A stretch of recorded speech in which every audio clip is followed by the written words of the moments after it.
as instructors, we can easily fall into the trap of just teaching a pattern. At the end of the day, our job as an adaptive, or also called therapeutic horseback riding instructor, is to teach riding skills, not just play games or go do patterns. Let's take a look at an arena layout that I'm going to be using for the next month. So this arena layout has sets of 5 different colored cones, and they're in matching pairs. And these little cones, new thing I'm trying here, little magnet board, everything's going to be magnetic, and I've got little horses and instructors that we can go ahead and pop up on here to discuss this arena layout. So a little bit of context about this, prior to this month where we are working through 4 weeks of using this same exact arena layout for the whole month, we did a 3-leaf clover barrel pattern, and then the week before that we actually did like a Christmas tree pattern with some poles on the ground as well. So that's kind of what we were doing before this layout here. So we're a few months into the ride season, but this is something that you could work in right away with brand new students, or further into your ride year to really deepen up some reining and steering and other transition work and just speed control as well. So with this arena layout, for the very first week that we use this, a lot of my students, even though that they have encountered this pattern before, they did not remember it. So we got students on, and then before I explain the pattern, so I'm going to use this little horse here, before I explain this pattern, we went around and the students first did walk, halt, walk transitions around the arena. So horses would be walking along, and I would give them specific colored cones to stop next by. Stopping on the corner cones can be kind of difficult. So for a lot of my students, I would tell them to halt at yellow and blue on both sides, and then have them repeat it back to me. So we'd halt at yellow and blue. For the students who needed a little bit of like busy work activity, for this week and the following week that I use this pattern, I incorporated this little board here that has different the different facial markings of the horses and leg markings, and then there's little Velcro pieces. I put these little Velcro pieces spread out around the arena at the different colored cones that the riders were going to be stopping by. And then the plan is to progress, and we'll do face markings 1 week, and then our second week we'll do leg markings, and then we can build off of that. So this is going to be my game that I incorporate in for the couple of students that do need that busy work and activity.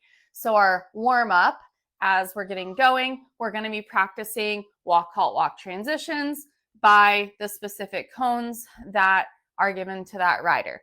And then once we do walk, halt, walk transitions on each side, we can also be incorporating in arm circles and helicopters and stretches forward, whatever you like to do for warm-ups, and using your colored cones as markers for the start and the stop of those warm-ups. Then once we've done a warm-up lap, a good way that we can review center line and midline, because that's something that we had worked on earlier in the year, is that I prompted the students to do a change of rein, either up our center line. So remember, your center line is going to be your longest middle line that splits your arena. So for this arena, because it's a rectangle, this line, this way, center line would be running up here. So we would then change rein up our center line and go around the other way and do our walk, halt, walks the other way. If it's students who are just kind of working on basic riding skills, we're just going to be working on our walk, halt, walks, and then our position of our body. Okay, so walk, halt, walks, and positions. For more advanced skill students, we could also be talking about how do we look through our corners. Actually, that's every student. We're looking where we're going as we're turning, body first, reins last. And then we can also be talking about keeping our horse straight along an arena rail, and how that's going to be easier than when we learn our serpentine pattern and we're learning how to go across our arena and do a straight line without having a rail bias. So you can start kind of building that mindset and that context, and what are we doing with our reins and our legs. So that's what we could be talking about as we go around that arena. So after we do our walk, halt, walk warm-ups both directions, we came down here and we halted, and I actually had a little mini whiteboard out in the arena like this one. And I just have one colored marker. I actually now want to put this out in the barn now that I made a magnet board with all of my pieces. Now I want to put it out in the arena. But this is staying in my office for now. So I just drew out the pattern on the board, and then we matched the board to the arena, and we talked about how when we do our serpentine pattern, we're going to be walking around the cones. And I had the rule that we had to go around each cone. So we'd go around the red cone and through, I call this the red gate right here. So between the red cone and the fence. Then we would have to go around the yellow cone. So in between the cone and the fence again. And then we're coming across, and yes, this is not a perfectly straight line. So we did talk about that it's not a perfectly straight line, but we have to come across and we still have to go around on the outside of that yellow cone, between yellow cone and fence, again, that yellow gate. And then now we're going around green and then across to green and so on and so forth, okay? So the students learn this serpentine pattern. We did one serpentine up the arena, and then for the students that are doing trot work, what we would do then is I would have them continue down the rail and take a break. And then we would either do trot work in between cones. So say red cone to red cone, or we could do red cone all the way around our corner and to purple. So we're doing 2 fence lengths. You could do 3. Some of my students are still on the lunge line for trot. So we would break off of our rail, pull in here, do lunge line one direction, and then I could send them out and they could practice the serpentine pattern again, and then pull them back in and do trot work the other way. So lots of layers, layer on and layer off. And this arena pattern gives you a lot of space to go ahead and work through that. But with this serpentine pattern, we did a lot of, so for the riders who are just learning how to steer their horse, we did a lot of looking and saying. So we'd look at our cone and we'd point at the color cone in front of us for those that just have emerging rein handling skills. And we would point at that pattern, and I'd be praising for eyes looking forward, or at that cone, sorry, not the pattern. And then as we come to this next color cone we were walking to, we would point and say the color of our next cone. And then same thing as we're coming around this cone, we'd point and say the color of this one. And trying to keep that inside hand as our pointing hand to, again, approximate what we're going to be doing for reining later on down the road. For the students that have a little bit more independence, whether they have a spotter by them or they're even riding off by themselves, some of the things we were talking about is how if our horse, when it comes around this cone and we come across our arena, it starts to wiggly waggly like this. What leg are we using to help keep our horse straight, to almost make a wall with our leg? And then also checking our seat pressure to make sure we're not leaning one way or the other. And then we also talked about if we're heading across to this other side of the arena and I could see that they were about to cut to the inside versus actually going around, because I want them going around, I would ask them, okay, if you want to go around the yellow cone, what side of that cone are you going to be on? Are you going to be on the red side or the green side? And so this is kind of getting them planning ahead to think about how to go around that cone, because that's a very difficult concept for a lot of riders, not just youth, but also adults. So we worked a lot on understanding that going around instead of before the cone or cutting it short. So we're working on terminology as well. And then what we did at the very end was after we did our serpentine and then we did our trot work and then we worked in another serpentine and went the other direction, the riders got an option of what they would like to do. So would they like to go around and do walk, halt, walks? Did they just want a brain break lap to just go and chill and walk around? And then we changed Rein halfway, or did they want to try the serpentine pattern one more time on their own? And they got to choose red end or purple end to start at.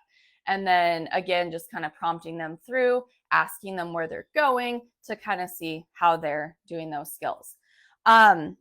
With your arena layout, if you have 2 horses, so I had a semi-private class, what you could do at the very beginning is you could have the riders set up, because with my semi-private, we did do this game as well. So I had 2 boards set out. I had the horse facial markings set and spread out across all the cones here, one on each side. And the riders went down, and the first pass through for our walk, halt, walk warm up, they halted by yellow and blue to pick up the face marking pieces.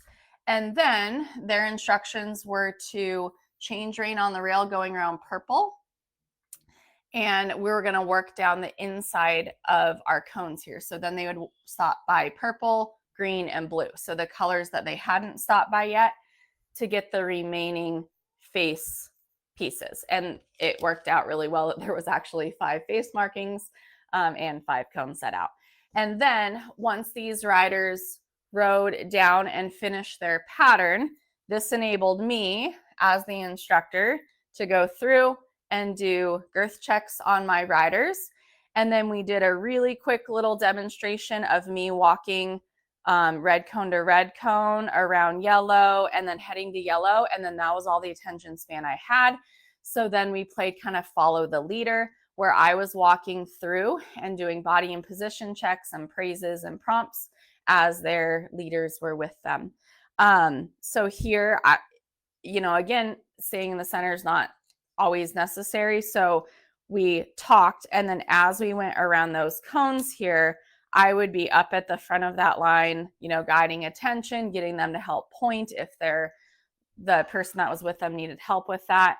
And then we worked our way through that pattern and using myself as a reference. If I had an extra person, I could definitely use that other person as like my leader to go ahead and have them help go through that pattern.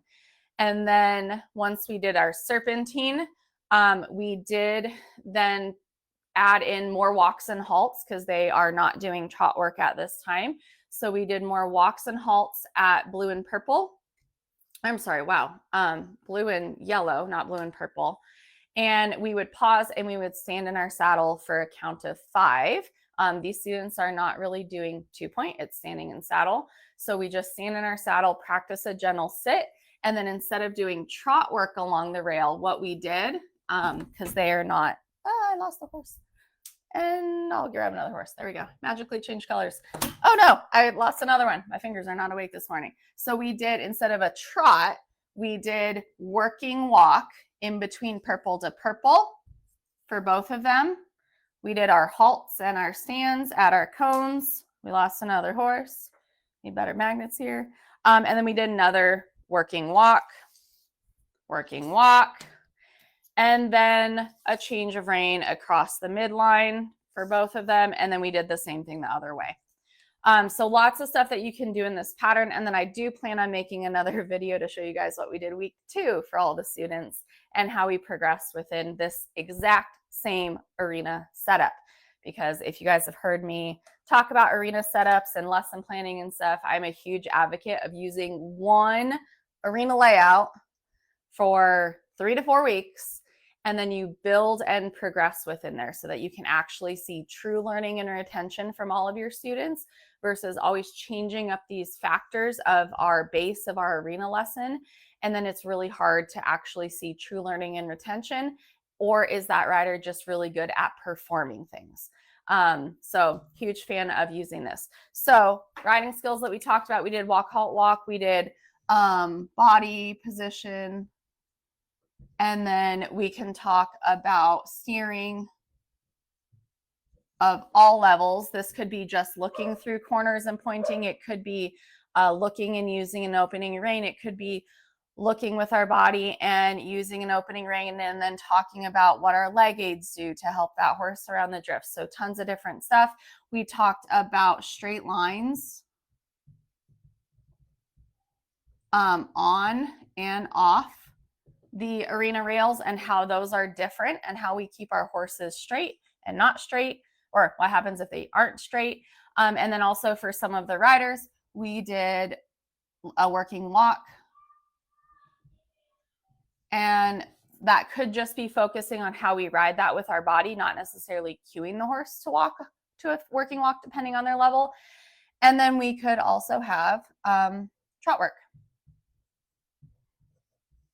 And that could be on a rail, could be a short rail, a long rail, a short rail turning through the corner to a long rail, or even on a lunge line.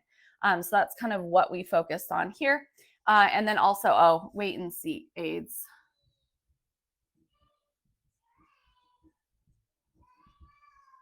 That was a big thing as well. So even though we're working on this serpentine pattern, you can see how all of these riding skills are needed at different levels depending on the ability of the rider to set them up for success to be able to ride through a serpentine pattern. I'm going to start with how I use the week 2 with 2 horses, just so that you guys can see that. And with my 2 horse lessons, some of the students do have a leader and are not offline. Some of them might ride together and are independent. So with my semi-private lesson, we had some different variables in there. Again, I worked in this really awesome face and leg markings little Velcro board here. That's by Teaching Aids for EAS. You can get it off of her website. And with this board, what I ended up doing is for our leg markings, I spread them around the cones. And for my class that had the 2 horses, I put all of my leg markings on one row of cones, and then all of another board, because I actually have multiple of these here, I put the other set of leg markings on the other side. So what we did there then is the riders, once we got on, everybody walked around, and then we picked a color point to start at. This rider I had to have turn around so that they were facing the outside of the cones. And then what we did here was we did walk, halt, walk transitions. So there's a riding skill. And this is, again, building off of the last lesson. We did blue and yellow first. So blue, blue, we picked up those pieces, yellow, yellow. And then you have a choice of what you want to do. You could either reverse direction down here and then have them whoa by red and then work their way back down. You could have them come up the center line, and then you just watch spacing. As the instructor, I would highly suggest that if you do that, check position from behind as they're going up that center line there. That's a really good chance to check your riders' alignment from behind, because we see it a lot from the side, but we forget to check from front and back. So use that center line if you need to check set alignment from the back from your students, or even if they're coming towards you. So then they would go back through, and they could finish coming back this way if they want and do the last 3 cones, however you want. Just they finish their board, and that's their warm up. Okay, so that's what we use at the beginning. Then remember, I mentioned in the first week 1 of this pattern, this is a few months into riding, so the students have been working on various skills. And so this, again, is just reinforcing and layering back in previous skills that we're working on, and in a new layout and in a new way. So getting them to apply that knowledge. So a lot of the skills are not new, it's just additional practice, and we're going deeper. So with this, once they got the board done, what we did for the students who are still emerging, with holding reins, we're still working on posture and alignment, still working on verbal cues, all of that. What we did then is we just practiced taking our feet out of the stirrups. So we would walk to a certain color cone, and they can stay on the same sides, or you can have them line up like this and tell everybody, okay, as you come by blue, we're going to drop feet out of our stirrups and we're going to let them dangle, and then pick a stop point where their team helps put those stirrups back in. So that is for the students that are not of a level to put their feet back in on their own. We gave very specific time out of our saddle or out of the stirrups, so say blue to red, that we take feet out and we dangle and we work on balance. So first set, we would go ahead and just tell them to balance from blue to red. And then what I might do as the instructor here is then tell them, okay, actually for the next lap, we're leaving feet out until we're done with the rest of our warm-ups. And as we come between red cone and red cone here, oops, as I knock my horse down, we're going to be doing airplane arms from red to red without our feet in the stirrups. Then you could give them a break here. I need stronger magnets for these dudes. Then you can give them a break. And as they come around, we can either choose yellow to purple, or we can wait down to this end, purple to purple. And we could do helicopters without feet in stirrups. So totally up to you on how far you want that student to do that warm-up activity without their feet in the stirrups. If they need shorter distances, then utilize the cones here. If you want longer distance, utilize the matching colors on your short end, or even the red to purple on the long end of your arena, okay? So use these as markers and sets. And if you're working, that's a really good way of week to week as you're using this pattern. You could tell, first week through, ooh, they're able to do airplane arms from red to yellow, but then the next time through, they're able to do it red to green. And so you can actually see progress week to week, even within your warm-ups there.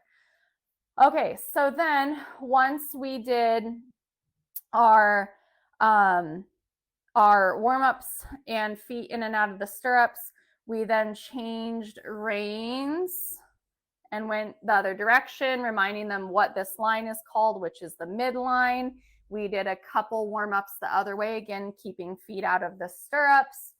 And then once we're done there and everybody comes around, then our next activity is going to be to review our serpentine, which we practiced the previous week. So depending on your class, you could give them open-ended questions or guided questions. So, okay, how do we do the serpentine? That's a very open-ended question. That might be very difficult for some of your riders. Or you could give them a more guided question where you say, okay, if we're at red cone number 1, what's the next cone that we go to? And we're only working one step ahead. And as the instructor here, again, riders with more support, I'm going to probably move myself down here so that as my riders come through my serpentine, I can help direct their eyes towards me. And then I can also check posture and alignment again and help prompt them to point to that cone if we're working on just emerging understanding of trying to look where we're going first before we start pulling on those reins. And I teach opening rein first, so that point towards that item that they're looking at does kind of approximate an opening rein. So approximate is not the exact skill, but it is, it's getting close to that, and we're going to shape it then into the actual skill that we're working towards, okay? So for my students that are more advanced that were in a group lesson, I had them tell me, okay, what set of cones are we starting with? And I would let them choose. Are we starting on red or purple? And then, all right, if you're going red to red, okay, where are we going? So red to red, and they're going to say outside. And then, all right, what's our next color? And then have them tell me the next color and remind me of the rule that we're going around that cone and then around that cone so that our serpentine is looking like this. So they have to go in between the cone gates of the fence and that cone. They have to go around. They're not allowed to go here and then cut to the inside. That's a no, for at least how this serpentine pattern is set up. So again, depending on the level of the student, how long they've been riding, their memory, all of that, I'm going to shift how I word my questions to offer them as much support as they need. And I'm just going to keep that in my memory from lesson to lesson of what types of questions I had to use from week to week. But I don't have to remember as much as the instructor because, again, my arena layout is at least staying fairly similar, and I can actually see true learning and retention from my students. For your students that are not verbal or have limited verbal communication, asking them to point to the next color could be great, or have them just make the first sound of that cone, so for red. So there's tons of different ways that you can try to communicate with those students, okay? So after we did our serpentine here, then what we ended up doing is for the very end, our cool down, because by the time we did our walk, halt, walks, we did our warm up lap with feet out of the stirrups, and then we did our review of our serpentine pattern. You might have time to do that serpentine back down the arena one more time, but most likely not. So now we're going to introduce the weave. So once we finish our serpentine and everybody is down here, then what I can do is we're going to prompt, and now we're going to do shallow weaves here. So shallow weaves, and for the riders that really like to pull around things instead of looking where they're going, we can even practice hands on hips. We can do airplane arms through this shallow weave to work on more balance and core strength and looking where we're going. It kind of all depends on what you want to do. Or for the more advanced riders, we could even do starting to think about how we're asking that horse to bend, and we are holding them off of that cone with that inside leg, and then that outside rein is just kind of shaping that bend. We reset our body in the middle, and then we now adjust our body to that new bend direction. So you can take it as advanced as you want with this shallow weave through the cones. So everybody shallow weaves. I'm probably going to be standing here at the end to just kind of give prompts as needed, or maybe out here so I can see the whole row of cones and all my students. Then once we, depending on time, you could weave both sides and then change direction, or we could weave this one way. We could ask everybody to go up that center line again, check their alignment, and then let's go weave the other way. Oh, bad spacing there, my horses. So we can shallow weave through here and then go ahead and either wrap up for the lesson, or for my riders who are not trot yet, what we could do then is that for kind of that cool down lap, or gearing into that cool down lap, we can do working walk again between red cone and red cone. So red cone to red cone, we could add in a weave again, working walk again, purple to purple. For my riders that are struggling with balance and being able to understand how to appropriately move with the horse's trot, and we're not able to actually hold a 2-point, and that trot, the sitting trot is even bouncy, I opt for a working walk instead, because it's not worth compromising my horse's back and welfare just to let the students go faster. Not saying that we don't work on that skill, but we can develop a really good following seat, better core strength, better balance, and really get that sensory feedback that they're wanting. It almost better, I think, in a working walk than actually in a trot. And it's more controlled and way less chaotic usually than trying to do a trot with a rider who is struggling with balance and their proprioceptive system and all of that. Okay. All right. So that's how that class went. Also, just to touch too on my more advanced students, as we were going around actually, I'll say that for my single lesson, just to give you guys an idea of how you can work it in for your more advanced group lessons as well. So we go around, we finish up, and we would do that working walk time. If it's a trot student, then we could work in trots here. I would probably not trot red to red and then go straight into a weave, just because that's a pretty fast transition, and then we're having to find our place in the arena. So I would separate out that trot from weaving or that serpentine time. You could do a trot here, give them time to recuperate, and then maybe do a weave on the other side. So just think about allowing your riders time to process the information and get their body and their mind sorted out between each of those more challenging skills, like a working walk or a trot or even 2-point, and then transitioning into some type of steering activity, and steering hopefully leading with the body, not reins. Okay.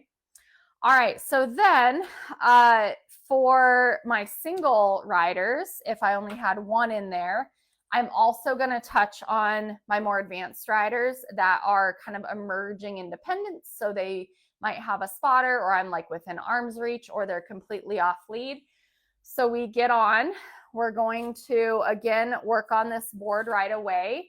So they're going to be going through, and I'll let them know what color cones I want them to stop by.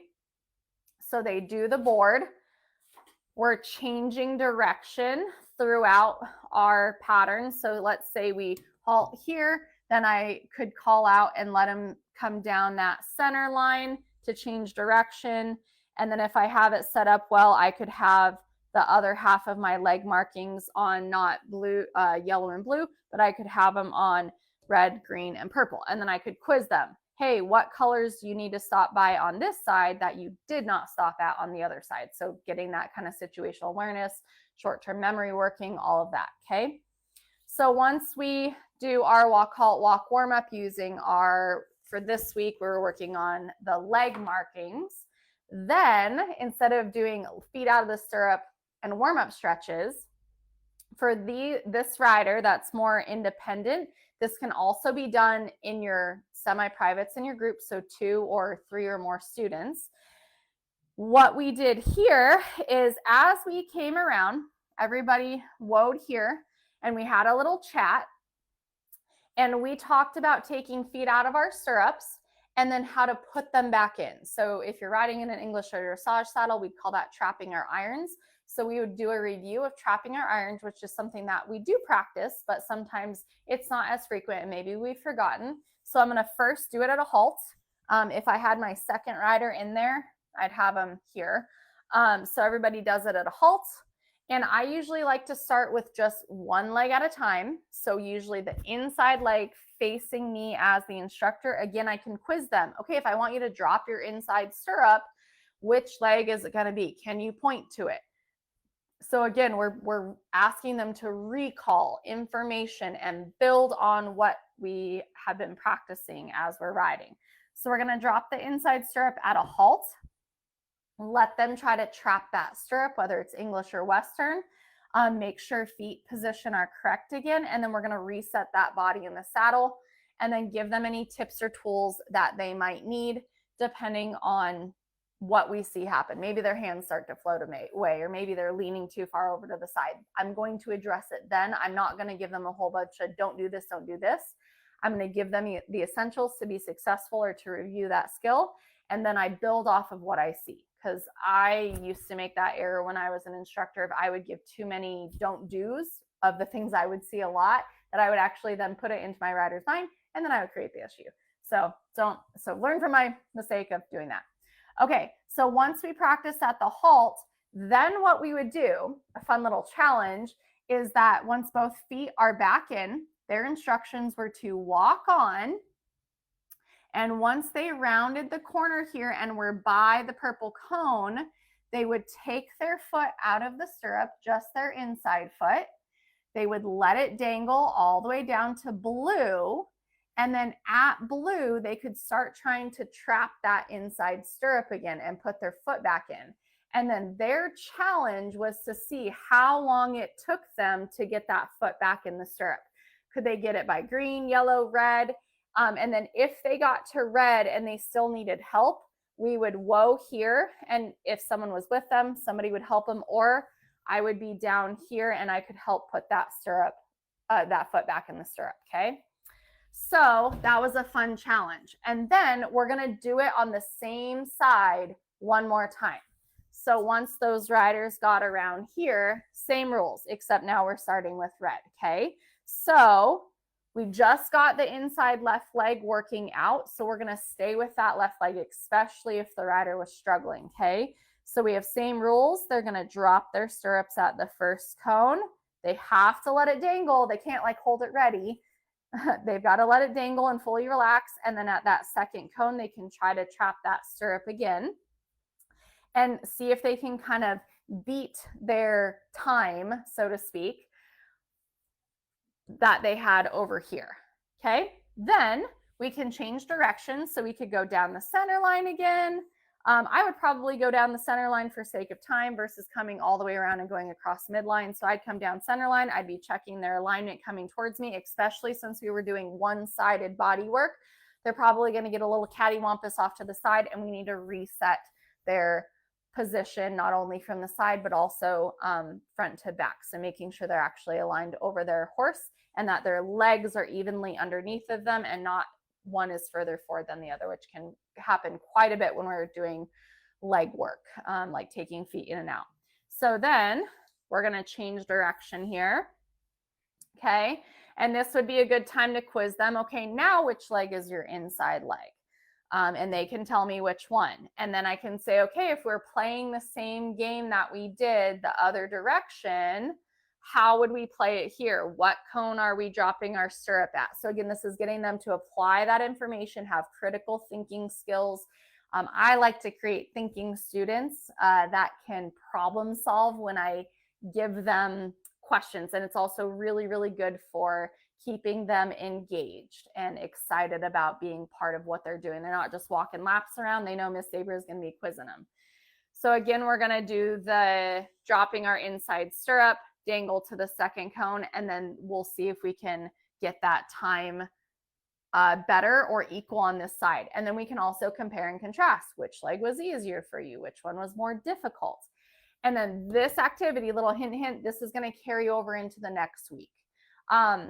With riders where this is a newer skill, or we have a physical challenge that makes it even more challenging for them to trap their stirrups, their irons, I might be walking along here and be right by them and help kind of hold that stirrup out at an angle a little bit to help them find that first little footing in to get their foot in the stirrup.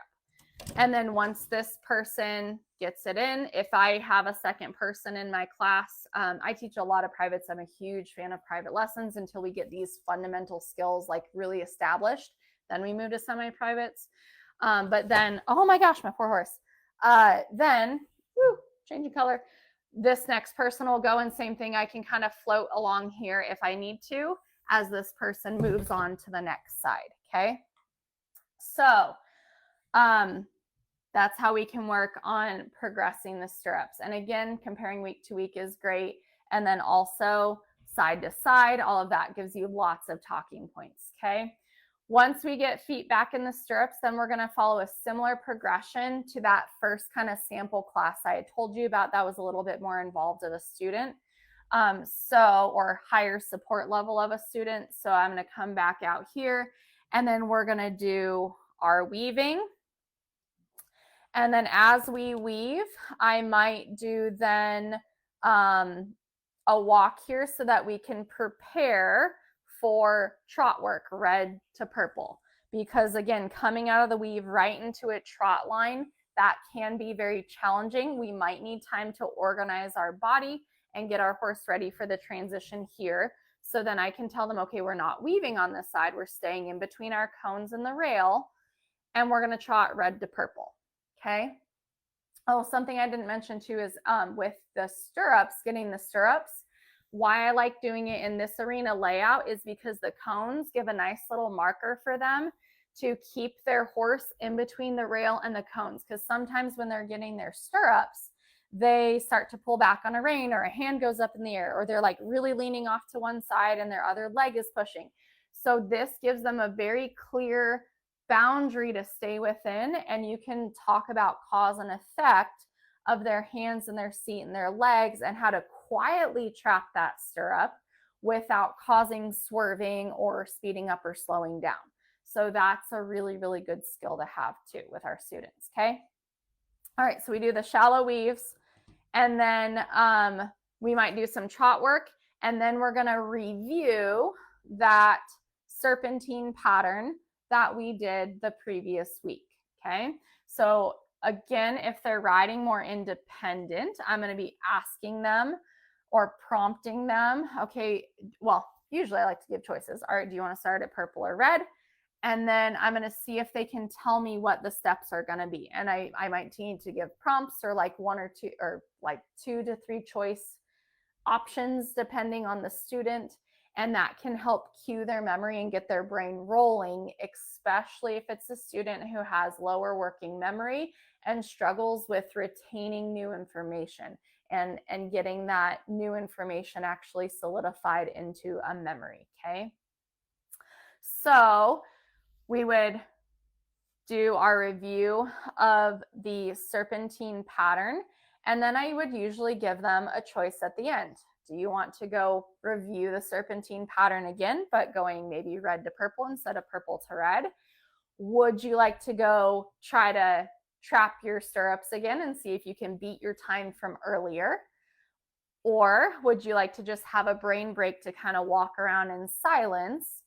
And the rules is that you need to, after 1 lap, you need to change rein once across the midline, and then after another lap, you need to change rein once across the center line. So again, building off of midline and center line. And again, I can prompt if needed, like, hey, you're coming around the purple cone.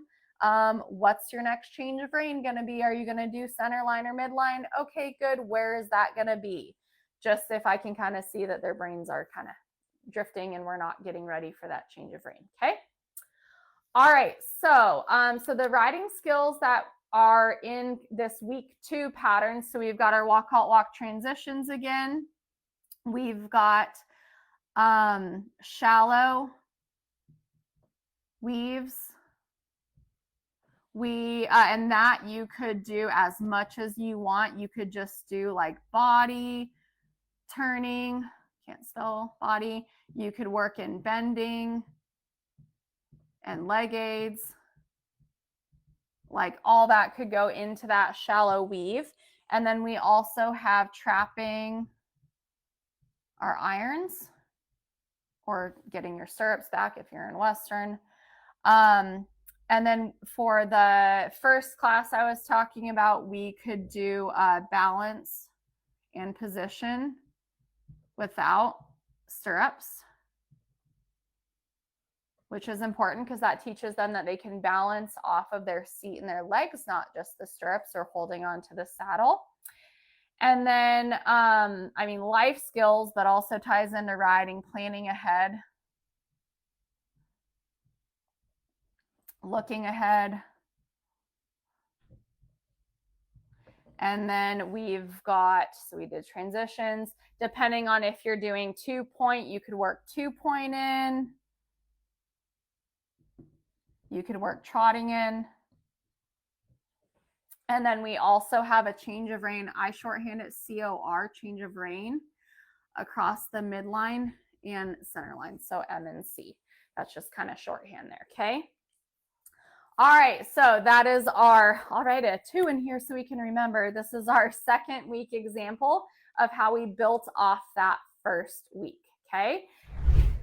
Let's talk about week 3 of our 10-cone arena layout, and just an example of how you can use this arena layout at least 3 to 4 weeks in a row. For week 3, we are still using this face marking and leg marking board by Teaching Aids for EAS. Weeks 1 and 2, we did 1 week was face markings, 1 week was leg markings. Now on week 3, we are going to be incorporating both of them. So I have the face markings set out along this row of cones. It's kind of nice. There's 5 for each. And then these 7 here, I set out along these cones. I let the students that are participating choose which one they want to start with. So either face markings or leg markings.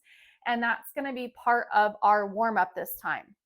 So I'm not separating out my warm up activities necessarily from this game or activity that we're doing, just for the sake of time, because I want to get in as many reps and touch on as many previous skills that we covered in weeks 1 and 2, utilizing this arena layout. Okay. So students start by going around, and they can have feet out of their stirrups again, since that was something that we worked on the prior weeks. And we're going to be leaving feet out of the stirrups as we practice our walk, halt, walks, depending on the level of ability of that student. So could be just using body language and breath, could be using verbals, could be also incorporating holding reins so that we're ready to utilize those if our horse doesn't respond to our body and our breath and our verbal cues first. Okay, so students are going to go around, and I fixed my horses so they won't fall off.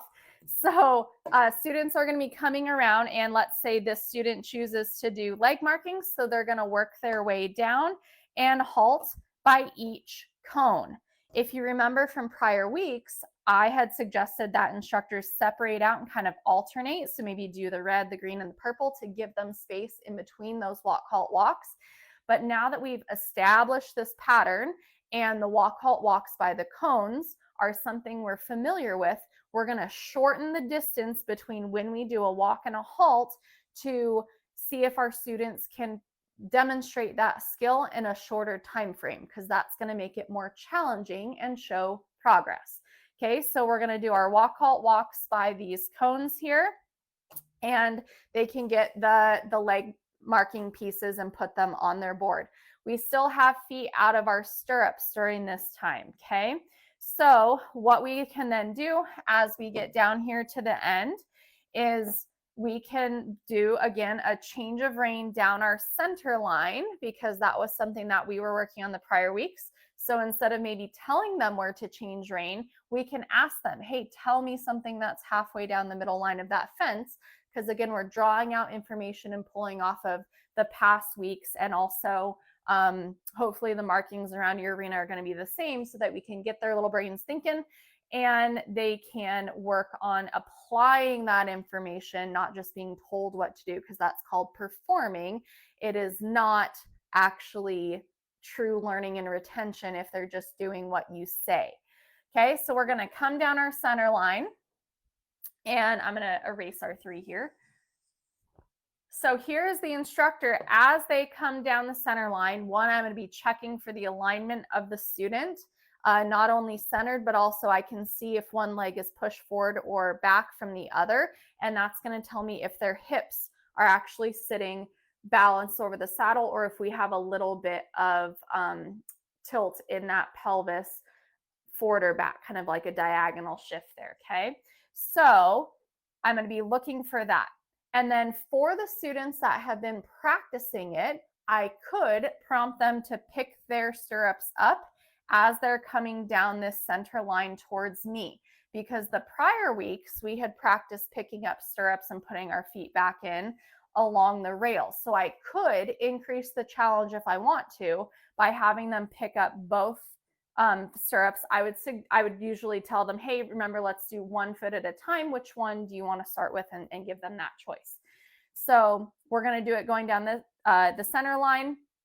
If that's too advanced, I could wait and do it back on the arena rail again. So just know that that's a factor that you can change. But if you want to up the difficulty, you can ask them to do it coming down towards you.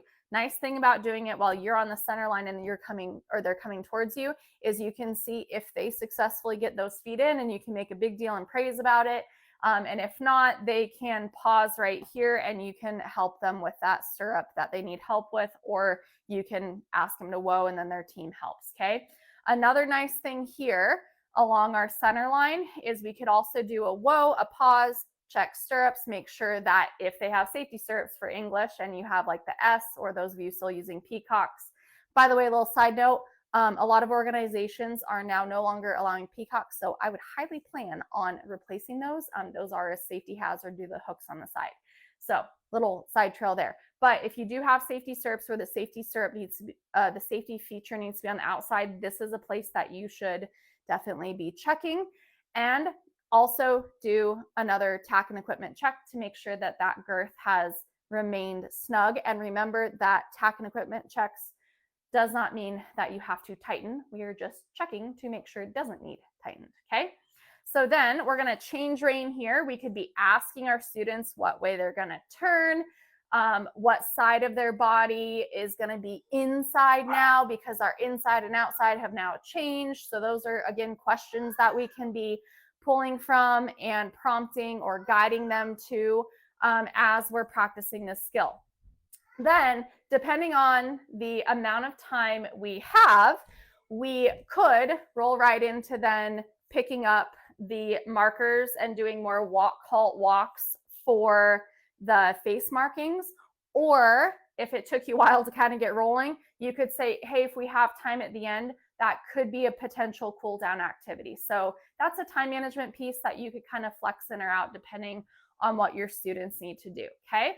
So once we've done all that, depending on if you're doing both, then what I did next, because the students have been practicing the shallow weaves and they have also been practicing serpentines, is I gave my students an option of which one they wanted to start with first. They were gonna practice both, or they do practice both, but they get to choose which one they want to start with. So again, giving our students moments of choice is a great way to keep their attention and also get additional buy-in from them, because they get a little bit of say-so in what they're doing in the lesson. And I would call that a controlled choice. So it's not just open-ended, what do you want to go do? They get to choose from either shallow weaves or the serpentine. Now, let's say my students chose shallow weaves first, because actually a majority of them last week did choose shallow weaves first, and then they wanted to do serpentine. Could be flip for you, but you never know. So what I'm going to do now is, since we have already done shallow weaves, I'm going to ask them, okay, how are we starting that shallow weave, or where should I stand? Like if it's a student with limited communication, I might come down here and say, okay, as I start my shallow weave and I'm coming around this purple cone here, am I going to be over here on the outside, choice 1, or am I going to turn before our cone, choice 2? And they're going to call out, or, you know, show me cone option number 1 where I'm on the outside. So again, I'm having them recall that information to test and gauge if they're truly learning how we did those shallow weaves through our cones. And then if needed, kind of depending on what I saw from these students during the last class, I might be giving them prompts of, let's make sure we're looking first and shining our imaginary cowboy belt buckle to the next cone, or whatever it is I know that they were struggling with last week. I'm going to give them the prompt to fix that one thing, and I'm going to phrase it in a way where I'm giving them the positive. So what I actually want them to do, not the negative of, hey, don't do this, because our brains don't think in negatives. So we want to phrase in the positive, okay? Also, what I'm going to do, since this is not necessarily a new skill for our students, is if they are doing really well, I'm going to first have them come through this weave one time. So we're going to weave one time, and I'm going to see how they're doing. And if they're doing good, I'm going to actually layer in something between this cone and this next weave. Because if you guys remember on the previous weeks, I had cautioned you guys against doing a shallow weave or a serpentine and then adding something here on the ends, because of how quickly that came to the students, and they needed time to orient their minds and their bodies and plan ahead. Well, this week we're kind of combining stuff together. So assuming this shallow weave is going pretty good, I'm going to then tell them, okay, very nice shallow weave. And now from red cone to red cone, we're going to, you could go back to dropping and picking up your stirrups. We're going to drop our stirrups. And then by the time you get to the second red cone, you need to try to put your foot back in the stirrup. You can increase or decrease the amount of difficulty by having them drop both or just one. I would suggest doing the inside stirrup so you can actually see if they get it or not. You could do 2-point. You could have them just hang their feet out of their stirrups. You could have them do airplane arms and then have to pick up their reins again so that they're holding them and ready for our shallow weave on the other side. So there's lots of things that you could incorporate here that is of the ability and skill level of that student, but adds in a layer of progression and difficulty by having it happen in between a shallow weave. We add something in and then go right into a shallow weave again on the other side. Okay. So again, that's progression off of that prior week. Then what I would suggest doing is after that, and what I did in my lessons too, is once everybody got around to here, I could give them a choice. Do you want to come down the center line to change directions, or do you want to go across the midline to change directions? Most of the students I had happened to choose center line, so we all came down the center line after they weave their way through, and we changed rein down the center line. So again, I'm going to be asking them to either verbally tell me or show me by pointing, okay, if we're changing direction, which way are you going? For me, my house is down here and I've got stalls here.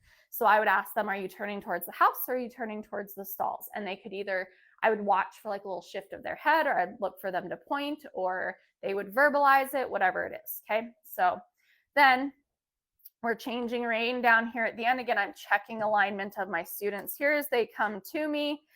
And then as they're turning, we're going to be going into that shallow weave again.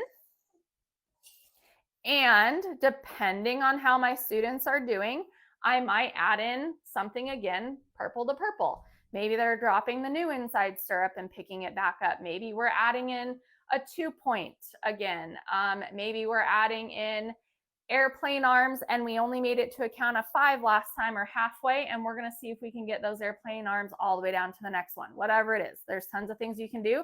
Just build off of the last time that you did something on the board, or on your arena over on this end. Okay, so we're going to do a shallow weave again, and then depending on how quickly your class is moving, and then also what your students are doing. Do they need to do some trot work that day? Do they need to do some working walk? You could work in some trot work before you do the serpentine pattern and practice of that. So for my students that are not doing trot work and they are doing a working walk instead, what we did is once we changed direction and we weaved our way through, we did our challenge, weaved our way through. Here, they did a working walk. And we could either just do 1 arena length, or we could do 2 and change rein again. For my working walk students, for the sake of time, to get more repetitions through, we did working walk here on the short rail. And then we practiced changing rein across the midline here. And then we did another working walk this direction. This could also be if your students are working on trot on the rail, you could do the same thing of a little short trot on the rail, change rein, and then do short trot the other way. And if they need one more repetition of doing tracking left working walk and then tracking left again before you change rein, absolutely work that in. But most of my students for the working walk, or if they're trotting by themselves on the rail, they can alternate one or the other, and we're okay since we're on a straight line. Okay. All right. So we did those. And then for my students that are doing more trot, in lieu of that, they either came inside and we did round pen, lunge, we did lunge, line, trot work. And the student out here had the option of either practicing walk, halt walks or working walks down the rail, or they could come in and watch and they would help call out the beats or call out whatever posting diagonal their team member or their classmate was on.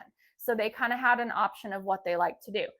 So then once both riders did our little trot work, tracking right, either on the lunge line or out on the rail, we then did our serpentine pattern, because I'm going to give a little brain break between trot right and trot left. So students went back out on the rail. They got to choose if they started at purple or red. Again, giving them a little bit of controlled choices and buy-in again. So trying to work in those choices as much as possible. And then this time they serpentined. So again, just as a reminder, and this is not a true serpentine, like I've said before, because there is a slight shift across. It's not an exact straight line. But this was their serpentine pattern that they did. I would be asking those students to call out what side of the cone they're on as they're turning, because even if I think they know the pattern, I still want them verbalizing or pointing, even if they can't verbalize, and letting me know that they're planning ahead, because that's a very important life skill and riding skill that I can really draw out from those students, okay? So as they're working their way through, another way that I can build challenge into the serpentine is, again, first, here on my ends, I could add in, maybe we do a little short trot on the rail, maybe we do airplane arms, maybe we do a, going back to dropping stirrups again, or a 2-point, sorry if I already said that, and we're gonna add in a challenge here so that then we roll right into our serpentine pattern. So again, increasing the difficulty by adding in something on this short rail and then building it into the serpentine. I'm not adding anything in yet here, like a 2-point or a trot yet. I'm gonna save that for that last week, that week 4, okay? All right, so once we do our serpentine pattern, I could also do a bookend on this end and do our 2-point or another trot, or for my students that are on the lunge line for a trot, I would bring them back in and we would do our other tracking that we didn't do the prior way. So maybe we're tracking left now if we tracked right first. And again, if it's a class of 2, that second student can have the choice of either waiting their turn and they're sitting there observing their classmate, or they can go out and they can do something on the rail.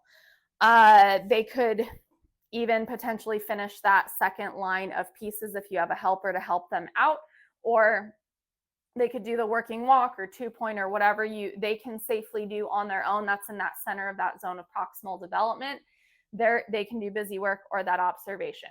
I have gotten more intentional about splitting up my trot left and my trot right to allow the brain time to process the information and kind of integrate it a little better. And this is based off of some teaching and learning theory books I've been reading for just mainstream teaching. And it shows that if you can have a break in between repetitions, even if it's a few seconds to a few minutes, the brain has a lot easier time of retaining that information. And then when they go and they're asked to do it again, you usually see a good jump in the ability to do it, which during the same lesson, it would actually be performance because it's short-term learning and it's not separate. And then you'll probably see better retention from this lesson to the next one, which would be true learning. So just a little tip there. Then once we finish our trot work both ways, then we're going to go back out on the rail.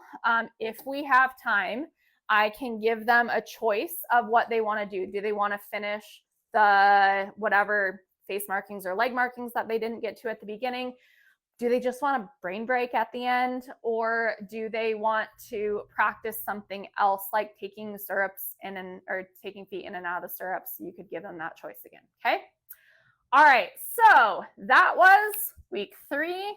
Again, even though it's not really a riding skill, the huge thing is going to be that recall of information. Sorry if I spelled that wrong. I think it's 2 L's. Not good on spelling. Much better with people and horses. So recall, again, we've got our transitions. We've got planning ahead. We've got trapping stirrups.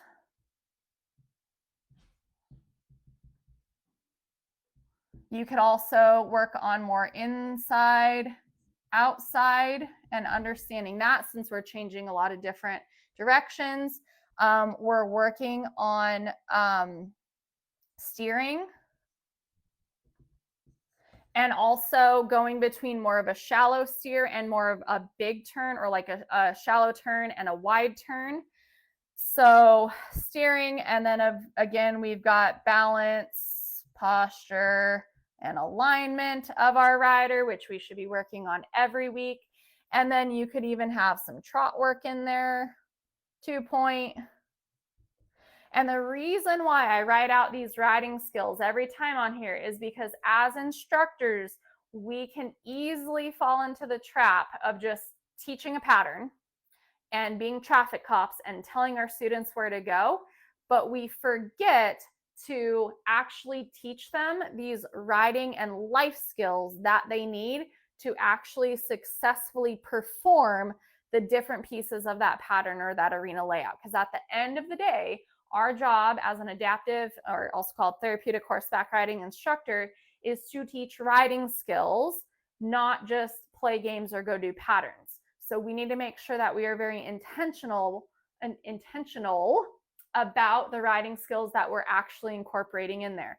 And we just can't assume, oh, the rider's going to figure out of how to ride around and how to turn and do all that. No, they're there paying you for lessons to teach them how to ride better and how to do better. And no matter the ability level of the rider and skill level of the rider, you can always get better at whatever skill you're working on. This is beginner rider all the way up to Olympic level riders, which I'm pretty sure none of us are teaching, but even those people still take lessons and can improve. So don't tell me that there's nothing to improve on from week to week, okay? All right, let's talk about our fourth and final week of how we can utilize this 10-cone arena layout. So again, we're still building and progressing off of the first weeks 1 through 3 of our shallow weaving of our cones, and then our serpentine through the cone pattern as well.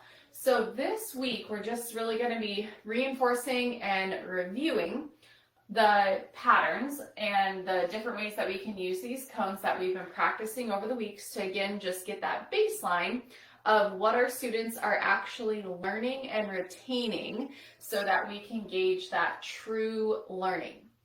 So a good way to kind of start this lesson off is once you get those students on, you can ask them if they would like to start with the shallow weaves through the cones, or if they want to go ahead and do the serpentine pattern. And then once they have made that decision, you can give them a choice of if they want to start on, for say the shallow weave, you could give them the option of starting on the close side or the far side. And then another option you could give them for the serpentine would be to start on purple end or red end. So again, creating those control choices, getting our students to have that buy-in and that little bit of engagement. And even our nonverbal students, you can be pointing and say, can you point to the line of cones that you'd like to start at? Or do you want to start at purple or red? Can you point to the purple or the red cones? So even with students that have limited verbal communication, find ways to ask them questions. If pointing is difficult for them, look for an eye shift and where that attention goes. And even if it's kind of a guess of what it is, try to play off of it for that student, okay? So once we've determined what we're going to do for our first pattern choice of those cones, we're going to kind of count this as our warm-ups. You can then include in any past things that you've been working on. So you can have them ride through the shallow weaves or the serpentine with feet out of the stirrups. You can have them do airplane arms through. That's a really good kind of level up progression as we weave through these cones, or go through our serpentine. And you can add in a challenge of them holding it across the straight lines, which would be a little easier than if we had them hold airplane arms as we go around this turn by our cones, because straight lines are usually easier than cones for not only steering but also for balance, okay? So we can let those students pick different warm-up activities. We can ask them to name the colors if we want to add in something a little bit newer there. And then you could have them, like I said, drop the stirrups and add it in depending on how good they were doing the past week. We could have them just focus on dropping those stirrups as we're going through those cones and the serpentine, or have them actually needing to steer through as they're picking up and dropping those stirrups that they're riding on the saddle. So depending on how many things we're layering together, that is drastically going to impact the level of difficulty for that student. And letting your student decide what they want to do is also a really, really good tactic, even for like the warm-ups and the other type of skill reviews that's added in, okay? All right, once we've done some type of warm-up or review there, we're gonna then be adding in some type of challenge to this student based off of how confident they're feeling with the shallow weaves or with our serpentine pattern. If we're still having difficulty struggling to remember those, we are again going to be layering in support as needed by helping call out colored cones, placing volunteers or the instructor at certain cones to help guide them around and guide their eyes. So just teach to that level of that student that is there in front of you.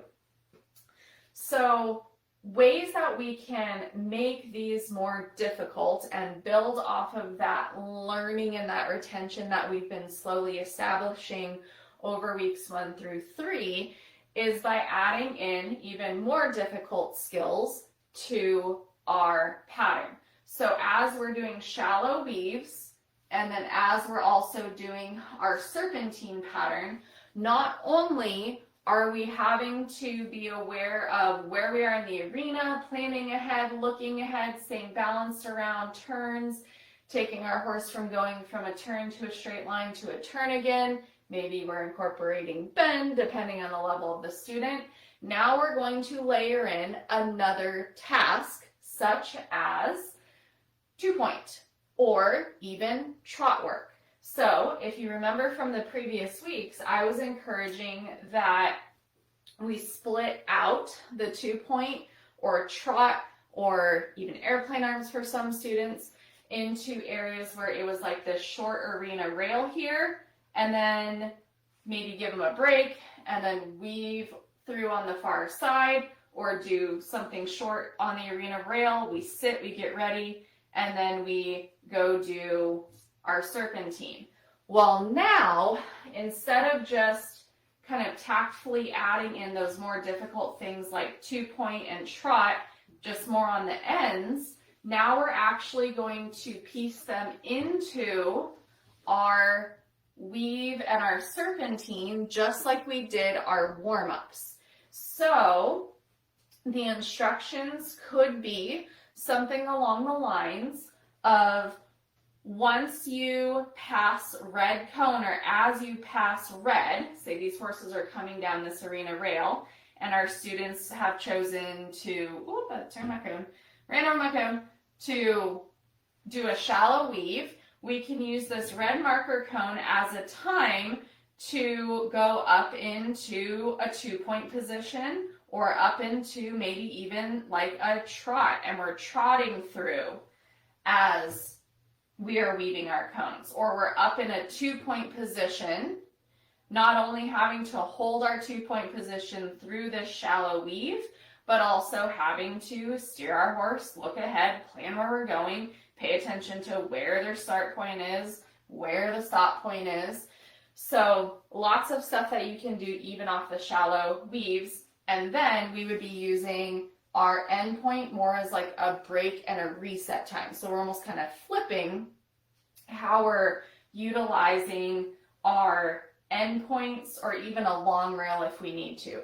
If it's super challenging for your students to now just add a 2-point at the walk-in or a trot through cones, you could just have them do a shallow weave here, and then maybe they need to take a break all the way around on this side until they get over here, and you as the instructor, you can kind of be down here managing these horses and these students a little better as they come through. If you know this is going to be the challenging point, strategically place yourself where you can still see everything going on, but we can give a little bit more support as those students and horses come through this shallow weave where we're adding in more things.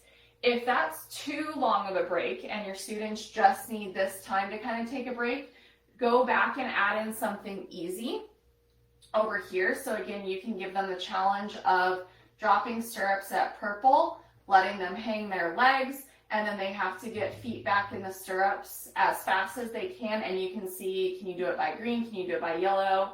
Or do we need to pause at red? And then I have a help person down here at this end helping to support that student and get feet back in if we need to. Or maybe we whoa and the student can do it at a whoa, but they just can't do it moving. So you can add in something that's a little bit easier that they can kind of do on their own, maybe with a little pause at the end to reset, but it doesn't take as much support as here where we're layering on like that 2-point reining and all of that, okay? If we do this, I would also recommend using this as kind of your reset point of having that rider get prepared for whatever they're doing through here. So if we are getting prepared for 2-point at the walk through here, we're going to be coaching them to shift hands forward, shorten reins as we come around. Okay, now hands are forward as those reins are shortening and we're lifting up in 2-point. Okay, good. Now we're going through and we're providing feedback along the way, making sure that I'm giving that feedback loud enough to where these other horses, if you are teaching, semi-private or group, where these students can still benefit from the feedback that student is getting going through here, okay? So we've got shallow weave going through. If you wanted to do the serpentine instead of your shallow weave and up the level of difficulty of your serpentine, what you can do then, be thinking about what would you do, and then let's see if we're kind of on that same agreement there. What I would recommend doing, again, knowing that turns and going around corners is harder than straight lines. How we're going to make this more difficult is I would probably want to review whatever we're going to be doing here along the rail first. So 2-point, trot, whatever it is. So let's say trot work, okay? So I'm going to shift down here. I would probably be floating here. As the instructor, we're going to review a trot here, red to red. Then these students are going to walk. You can even, if you need to slow it down, you can have this second cone or even in between these cones be a pause point if you need to. And then we can add in another, so this is walk, this will be trot. Then as we come around this cone here, we can make this another trot. We're walking by the time we turn. So we're walking, and then we can go ahead and we can trot again, walk, trot again, walk, trot one last time. And so the reason why this would be the next step up instead of jumping to serpentining at the trot all the way through is because we're now just layering on that trot on our straight line. The fence on either side is going to help slow that horse down. And if that student is looking ahead as that horse slows down and they're looking around, that fence is also going to help that horse naturally curve into that turn at a walk. And hopefully that student is sitting and balanced walking, we're resetting. And then here, as we straighten out, we can go into that trot. If you're working in a really small space, this might be too fast in between the cones. So you could even choose that you walk it red, you trot it between yellow, we walk the green line, and then we trot blue, walk purple. So you can even alternate and take some time if you need. And then as the instructor, I'm just strategically placing myself wherever I need to be to help support the students. If we did that pattern, walk, trot, I would be here because then I'm there on both of those trots and I don't have to move as much, and that horse is moving towards me, and I can kind of shift around to help slow that horse down if need be, okay?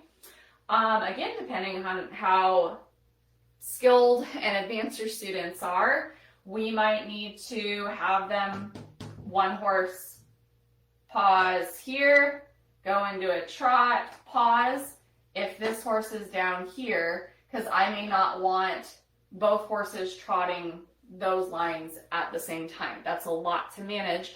If it's students that are pretty capable of managing a trot, then that might be okay, okay? So that's the way that we can progress within our serpentine here. Lots of different ways where we're not just trotting along the rail where we have our rail as support, but now we're starting to trot on a straight line off of our rail, because that's that next level of difficulty when we're layering off the fence line. And we've already been practicing straight lines off the rail at a walk, so now that next step could be at a trot. This would also be a student where I would have want to see them holding 2-point through here as well at a walk first, and also knowing that we're really established on the rail at a trot before we go ahead and enter into trotting off the rail, because we can get all cattywampus and all that if we're not solid with our position and our rein management and speeding up and slowing down horses with the support of the rail. So they don't just get tossed into this, but this is a really good option if you have students kind of entering into progressing more at that trot, okay? All right. If students cannot trot that independent, like I said, I would revert back to having them do a 2-point, and you can have them just do the straight lines on the rail and in between cones off the rail. If you want to make it extra difficult, they could have to hold it red through yellow, then they could take a break, green to blue, and then hold it one more time, blue to purple. So you can add in how far that student needs to hold that 2-point, how many turns they need to go through, all of that. Your arena size and how spread out it is really going to dictate how long you kind of want to hold that.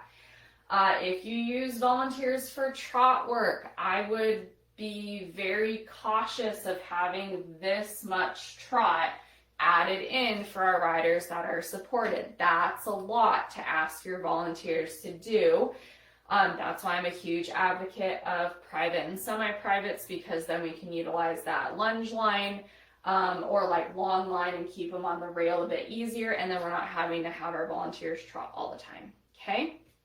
All right, so that's more of that advanced trot, advanced 2-point. If our students aren't even still to that level of being able to work in that much trot, I would do that warm up and that review of the pattern, so the weaving and the serpentine at a walk, and layer in the different components that we've been practicing and working on.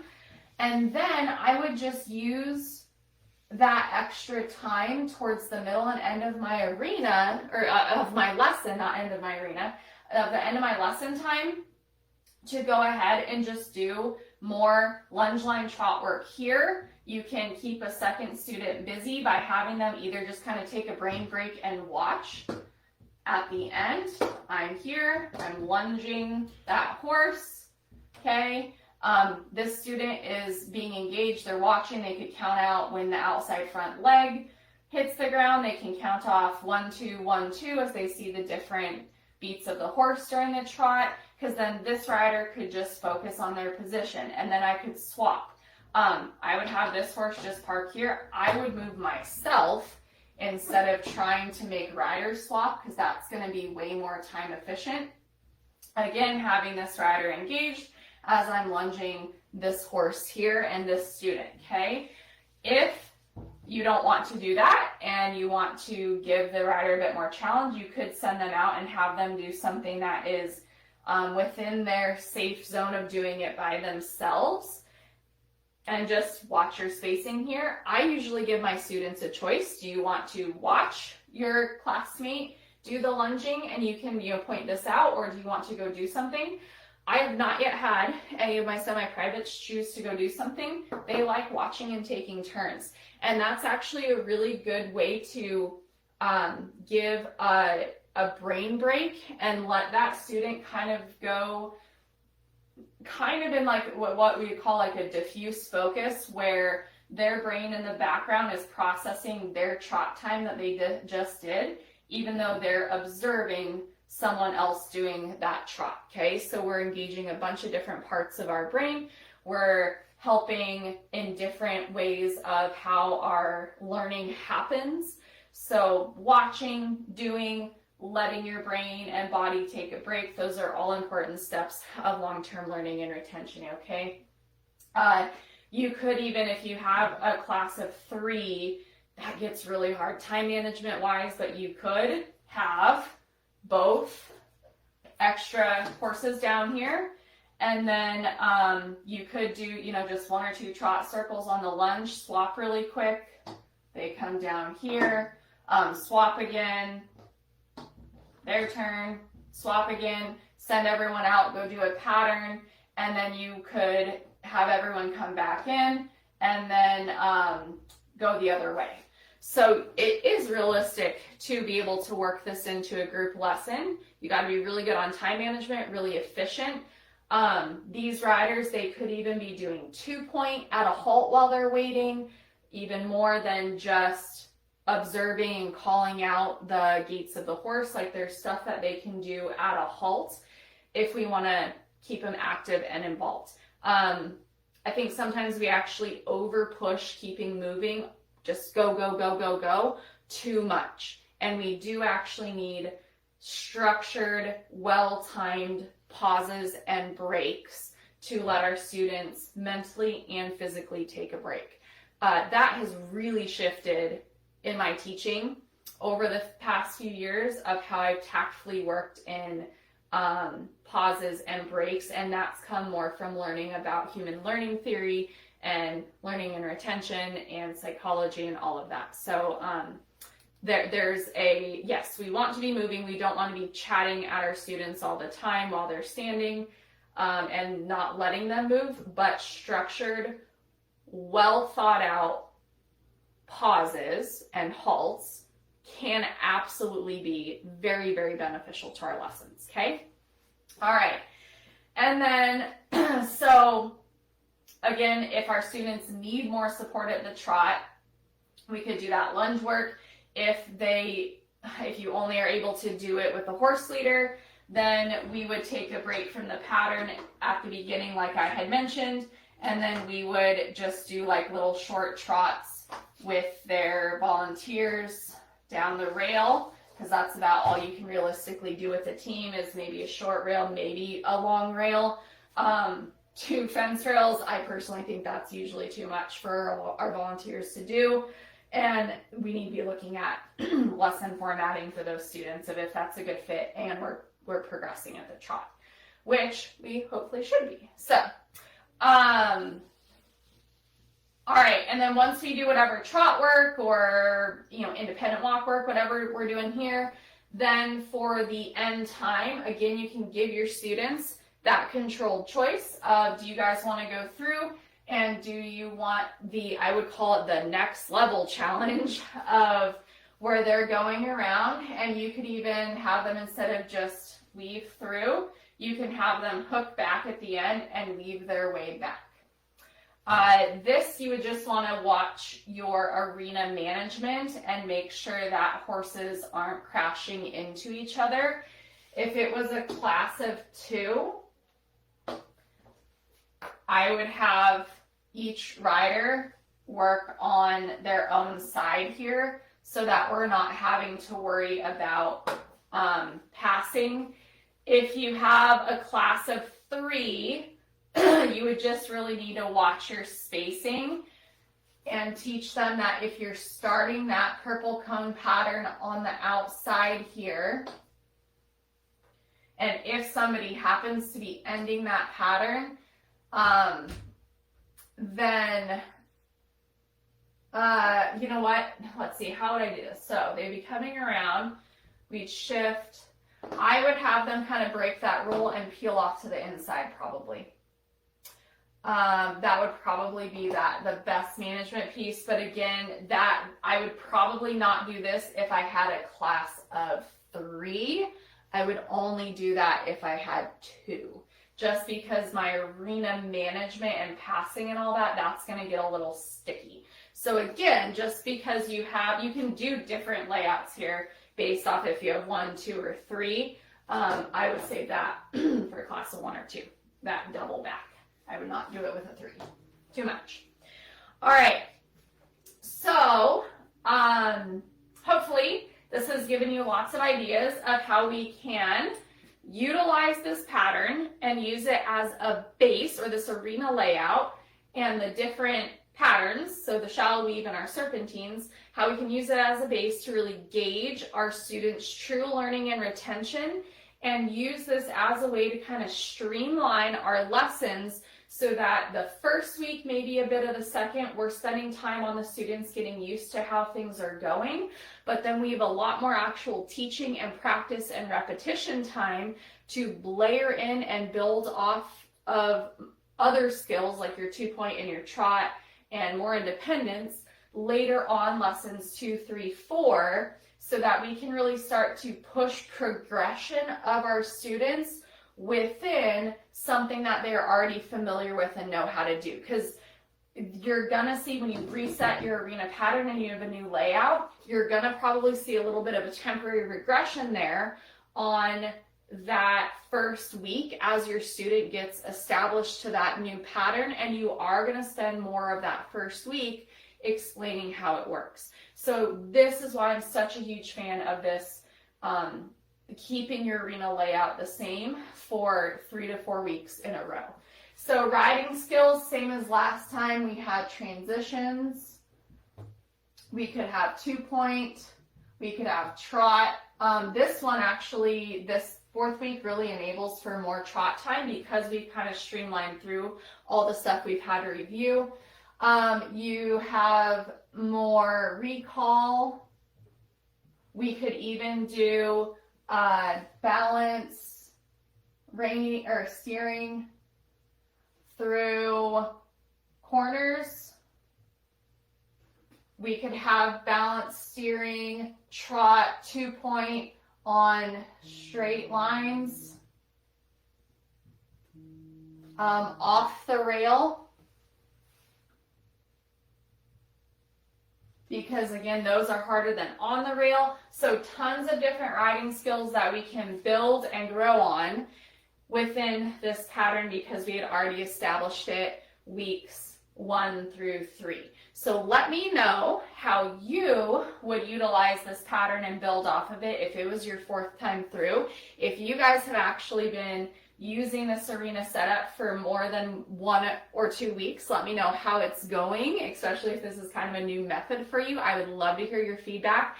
I actually got some really cool photos from some of the instructors that said that they're utilizing this tactic of keeping your arena layout the same, and they're actually using the same arena layout, so that was really cool to see. So share your photos, share your progress. I'd love to hear back.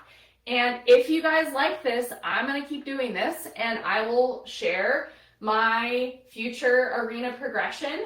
I already have my new arena pattern set up for next week, and I will share week 1 of that with you guys. So let me know if you guys want me to keep doing it, because if you do, I will. I will assume if I don't hear anything that you guys like it, and we're going to keep working along this way. I'll probably compile these all together as well and turn them into more of a long form video for YouTube so we can go back and reference this as well. So hope you guys had fun on the past weeks 1 through 4 of this arena layout. I hope it's been really helpful for you in your adaptive or therapeutic horseback riding lessons, also your traditional lessons as well. And let me know how it went, how it worked out, your favorite utilization of this pattern. Did you come up with a creative way to progress and build off of this setup that I didn't mention in the videos? And I'd love to hear from you. Thank you guys for tuning in.